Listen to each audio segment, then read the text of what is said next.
Hello everyone, welcome back to TSN, or the SASUKE Nerds. It's been a few weeks now since the lineup for SASUKE 40 was released, and many in the community are very excited by the competitors that we will see compete in the tournaments.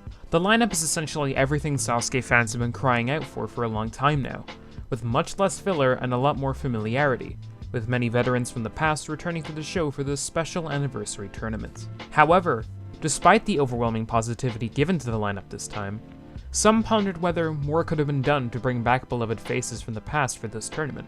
And that's the exact question I asked you guys over on our community tab and on our Twitter page. Who else would you have liked to see return to SASUKE? You guys once again responded in droves, and from your submissions, I have gathered 10 names that you guys would have liked to see return for SASUKE 40. However, I'm going to make this a little bit more interesting. I will be reviewing each competitor's background and history, and seeing whether I would replace any returning veteran in the lineup for ones you guys suggested. For example, if I would replace, say, Koji Hashimoto if it meant we'd get Toshihiro Takeda back. The baseline I will go with, as mentioned previously, is finalist and Shinseidai Koji Hashimoto, as, looking at the general reaction of everyone to the lineup, he is probably one of the most anticipated runs of the tournament, and so, it would be very interesting to see if you guys would take one competitor over another. I invite you guys also to play along in the comments and see if you take any of these competitors over Koji. Anyway, without further delay, let's get into it. First up is one of the most popular submissions we got. Two-time third stage competitor and arguably a competitor that should have been in the All-Stars, Shinji Kobayashi. Kobayashi wasn't the most consistent competitor under the sun, nor the most successful, but his unforgettable performances in SASUKE 11 and SASUKE 14 are what makes him one of the most beloved competitors to ever grace the show, for his speed, strength, and for not giving a single fuck during his runs. I think you guys really wanted him back to see if, even into his 50s now, he still had the speed and technique he had back in his prime, as well as it just being really cool to see him back. I agree with that to an extent, but I don't think I'd take him over Koji for one reason: his age. Koji is significantly younger than Shinji Kobayashi, and I think that Koji would probably give us a better show and performance, and in general has a bit more potential in his run than a over 50 Kobayashi does. But hey, Kobayashi is planned to be a special guest for the tournament alongside Masami Harashima and Minoru Kuramochi, so I guess him competing is close enough. Anyway, on to the next one. Up next is another competitor that made a surprise appearance at a SASUKE event recently, Hiroyuki Azaoka. Azaoka appeared at the SASUKE pop-up course last year, much to the surprise of competitors and fans alike, with some speculating this could mean a return in the future for the second Sasuke Sensei. Unfortunately, that didn't end up happening, but his appearance at the course was still an amazing moment regardless. Azaoka is a very successful competitor, with his crowning achievement being his final stage run in SASUKE 12, where he came within feet of total victory. However, I would still take Koji over Azaoka for the same reason I took Koji over Kobayashi. I think Koji would be a more entertaining competitor to watch, as I wouldn't anticipate a 51-year-old Azaoka to do very well. He was never the most consistent competitor anyways. Now, I think this one is going to cause some debate onto whether or not you would take Hashimoto over him. David Campbell is one of not just SASUKE A&W's, but Ninja Warrior's most recognizable and beloved competitors. One of only 2 A&W contestants to compete in every single tournament, Campbell is an icon of the show, and despite not clearing stage 1 in A&W in a few years, he has incredible longevity and still gets to Las Vegas on a very regular basis, which is something that many not even half his age could ever say. Campbell has long wished to return to SASUKE, regularly posting clips of him training on SASUKE obstacles to his Instagram page, and honestly, he could still do really well on SASUKE if he was invited back. Hell, he won SASUKE Vietnam only a few years ago, so nothing is out of the question for David. I think now that Kane Kosugi has returned to SASUKE, I think David Campbell is now a contender for the most requested names to return to the show, as he's now coming up on his 11th year out of SASUKE. And if I'm being perfectly honest, yeah, I'd probably take David competing over Koji. It's close, don't get me wrong, but I honestly think David could do really well on the course if given the chance to return. Speaking of Kane Kosugi, why have one brother without the other? Shane Kosugi hasn't competed since SASUKE 9, but I saw one or two people around the community asking the question on if Shane could come back soon after Kane's comeback in 40. Honestly, I can't see it happening, and I wouldn't think he would do very well regardless, if I'm being honest. Shane's results, while still decent with 2 Stage 3 appearances, aren't the most consistent, and with his age, like many other competitors, I wouldn't think he would do very well on the course regardless, even if he put in the training that Kane Kosugi has. I still would take Koji Hashimoto over Shane any day. I am surprised that none of you suggested this guy, but I'm gonna throw him in here anyway. Ragivaru Anastase is probably one of the most entertaining competitors this show has seen in the last decade. Now, I'm not the biggest Sasuke 31 fan by any means, but his breakout performance in that tournament is worth watching it alone. I have never seen a competitor obliterate a stage easily as he did on the first and second stage of 31.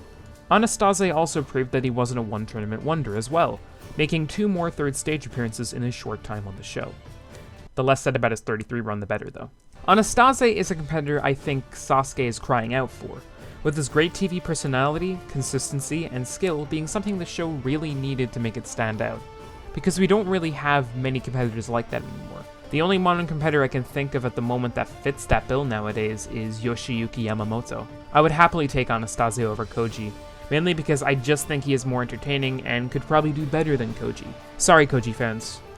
Damn, it really sounds like from this video that I don't like Koji at all. I do, okay? I love Koji, and I'm glad he's competing, but I would definitely take Anastase over him, okay? The Sasuke 40 trials were pretty good.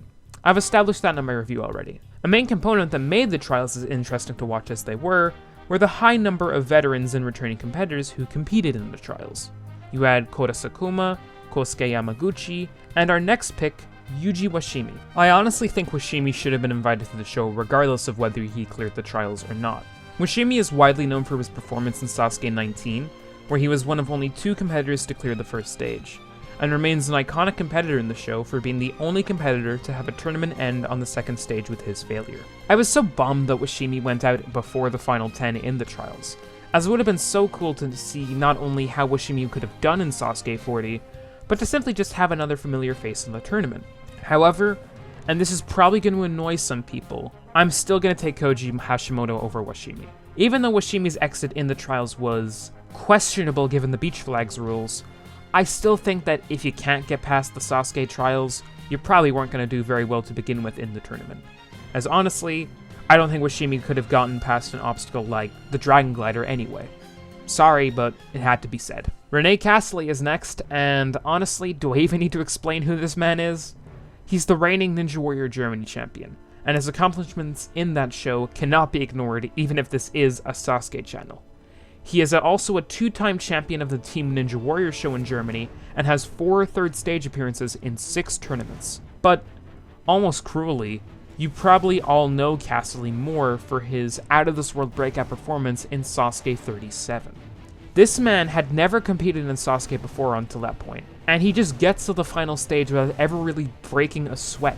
And although he did come up short in the end, Castle became an instant fan favorite for this run.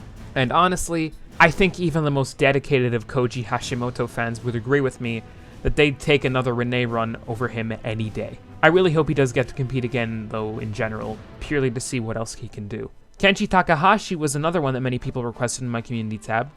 I think you all know why. Kenji, or Kong as he's more widely known as, is a one-of-a-kind personality in Sasuke, with his explosive technique, personality, speed, and strength, coupled with iconic moments that he has provided in his career, have made him one of the most beloved faces the show will probably ever see. Since his retirement in Sasuke 35, Kong is a competitor always at the top of people's wish list to return to the show.